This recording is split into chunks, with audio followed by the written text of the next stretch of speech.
demain, midi, et pour 15 jours au moins, nos déplacements seront très fortement réduits. Cela signifie que se promener, retrouver ses amis dans le parc, dans la rue, ne sera plus possible.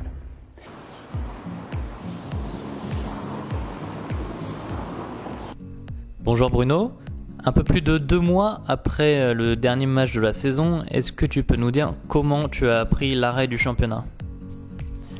Donc la date je ne l'ai plus forcément en tête, mais c'est sûr c'est que c'était un jeudi à l'entraînement puisqu'on était en train de préparer le match qui devait avoir lieu le samedi à Longo et qui était un des matchs décisifs, on y reviendra peut-être plus tard pour nous. Et le président Michel Hervé qui était dans les tribunes m'a annoncé qu'en fait la fédération avait posté sur son site le fait que toutes les rencontres étaient annulées le samedi pendant un petit moment et voilà, donc c'était un jeudi soir.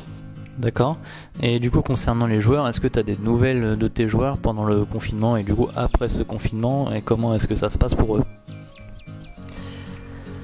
Alors comment ça se passe? Pour avoir eu des contacts avec les uns les autres au téléphone, a priori ça se passe très bien, ils le vivent très bien. Maintenant c'est vraiment différents niveaux d'investissement, je parle au niveau du travail physique. Il y en a certains comme Nicolas Lebas qui on se demande s'il ne se transforme pas en triathlète tellement il fait de courses et des longues distances avec des bonnes perfs. Donc voilà, enfin, je sais que certains ont couru, d'autres moins, donc c'est vraiment un peu disparate au niveau des joueurs de l'équipe. À cause du confinement, tu as dû te projeter sur la saison 2020-2021 avec 2 mois d'avance. Est-ce que tu peux nous parler du coup de ton effectif pour la saison prochaine ? Alors l'effectif, pour une fois, entre guillemets, on a eu de la chance de conserver une grosse partie des joueurs de l'équipe, ce qui n'a pas été le cas les années précédentes, parce que je rappelle qu'on avait perdu 5 joueurs à l'intersaison l'année dernière et on avait perdu 5 joueurs aussi la saison précédente encore. Donc ça veut dire que sur l'espace de 13 mois, on a perdu quasiment 10 joueurs.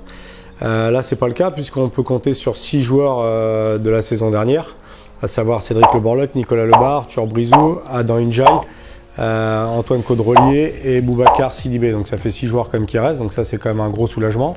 Les 2 seuls ou 3 seuls entre guillemets qui devrait partir, c'est Jeffrey Perkins à qui on n'a pas proposé de rester, puisque c'est pas forcément le profil que l'on recherchait, puisqu'on cherchait un joueur plus agressif dans un contre 1. Mohamed Abou Salam qui lui souhaitait trouver une structure où il pouvait s'entraîner tous les jours et un club qui puisse lui proposer ça. Et puis Maxence Mussard qui, pour raison personnelle, va suivre quelqu'un et se déplacer sur Grenoble. Donc voilà, c'est les 3 seuls départs, donc ça c'est déjà une bonne chose.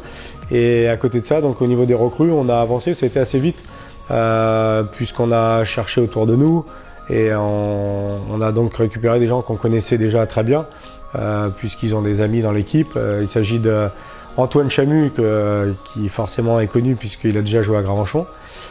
Shooter, enfin voilà, on le présentera sûrement plus tard. Et Paul Bourrel, donc qui est meneur de jeu de Biorel, pareil, qui a déjà joué avec l'équipe universitaire, avec pas mal de joueurs de l'équipe. Donc voilà, 2 recrues. Et pour le 3e joueur, on attend encore un petit peu, on prend notre temps pour se décider de ce qu'on va faire. Bonjour, je suis Emmanuel Merlier, donc kiné à Physio Normandie, donc à Mont-Saint-Aignan. Et puis je suis intervenu avec l'équipe de Gravenchon cette saison. Pour moi, je découvrais un peu le basket parce que je viens du foot à la base. Donc une découverte du basket, c'est la bonne ambiance à Gravenchon, donc c'était cool. Comme je vous l'ai dit, on a suivi Bouba tout au long de la saison parce qu'il a été blessé.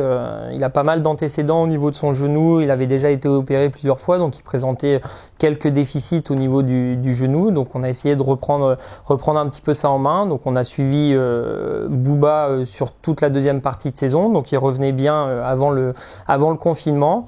Et puis donc une séance avec Bouba, souvent on commence un petit check sur table pour voir comment ça va. Après, il commence le vélo pour l'échauffement et après, on le met principalement sur la machine d'isocinétisme,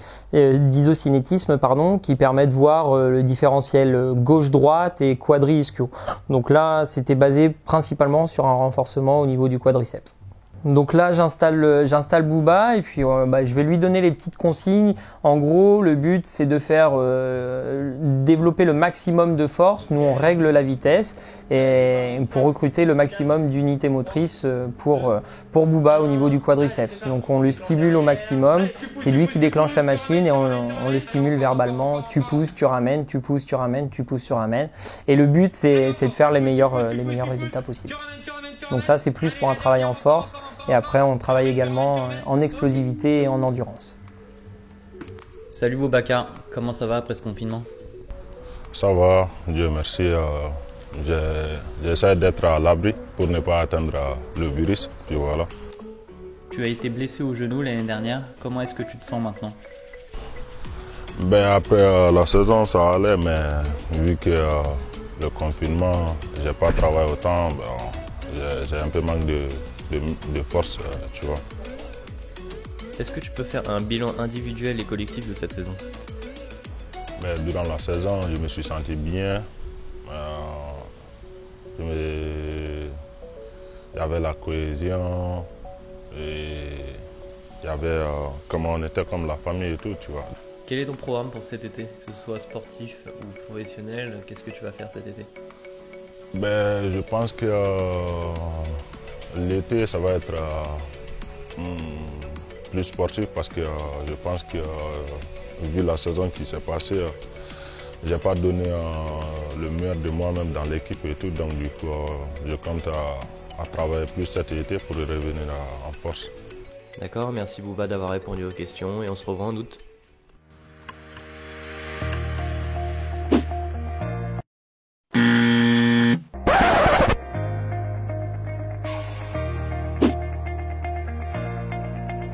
Bonjour Paul, pourquoi avoir signé à Gravenchon?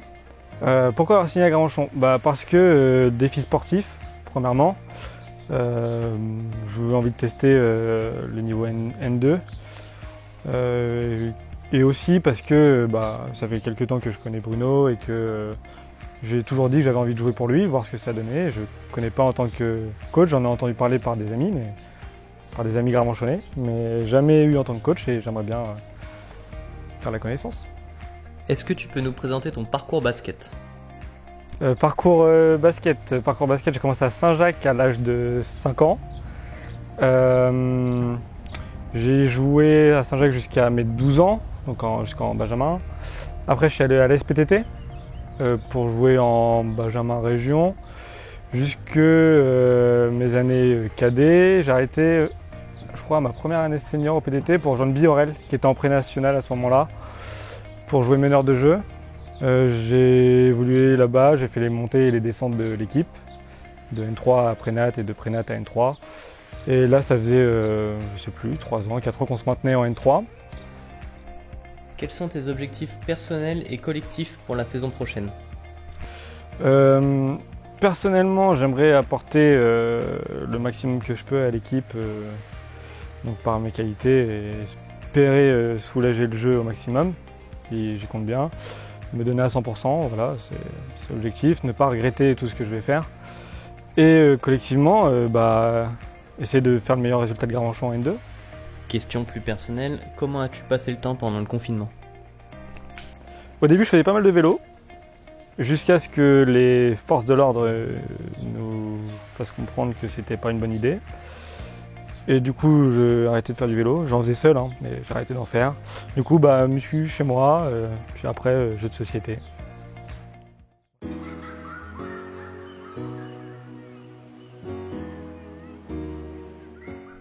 Bonjour Antoine, est-ce que tu peux te présenter ton parcours basket et professionnel?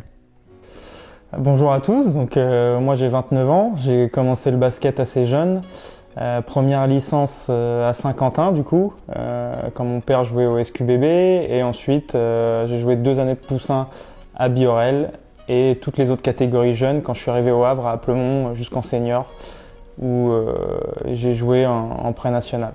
Parcours professionnel, quand je suis arrivé à Gravenchon, je venais d'avoir un diplôme après mon bac en communication.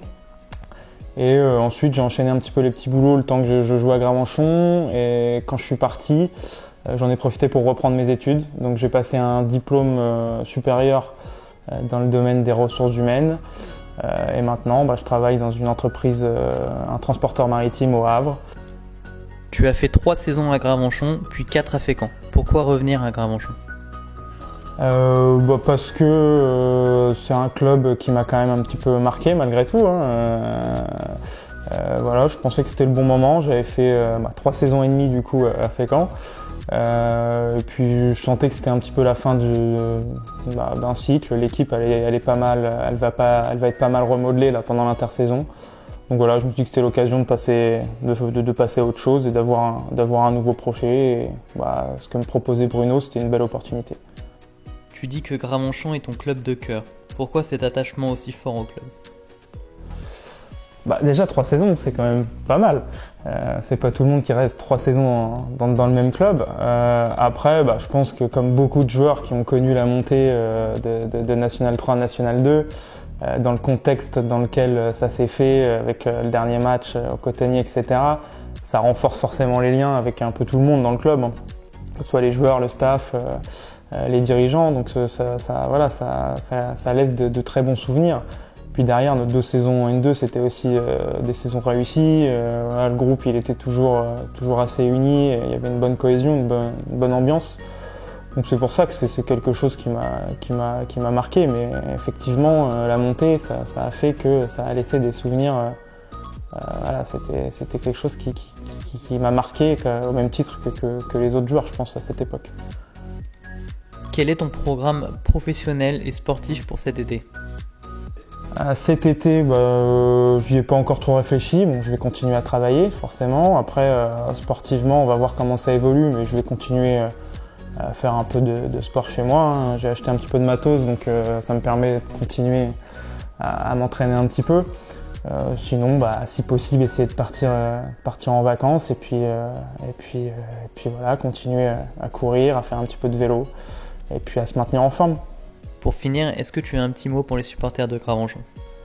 J'espère vous retrouver très rapidement, parce que c'est vrai que ça serait quand même assez dommage et angoissant de devoir commencer la saison à huis clos, même si c'est ce qui se profile. Donc voilà, je croise les doigts pour vous retrouver rapidement à Caumont et pour célébrer ensemble le plus de victoires possible.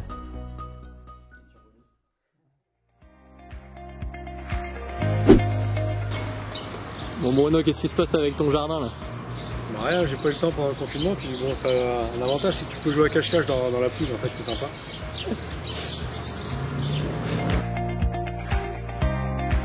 Qu'est-ce que tu as fait pendant le confinement ? Sur mon banc, comme ça, pendant 2 mois. Je n'ai pas bougé. C'est pour ça que je suis bandé, c'est ça. Vitesse de parler, je sais pas, il y a un truc. Allô, j'ai chaud.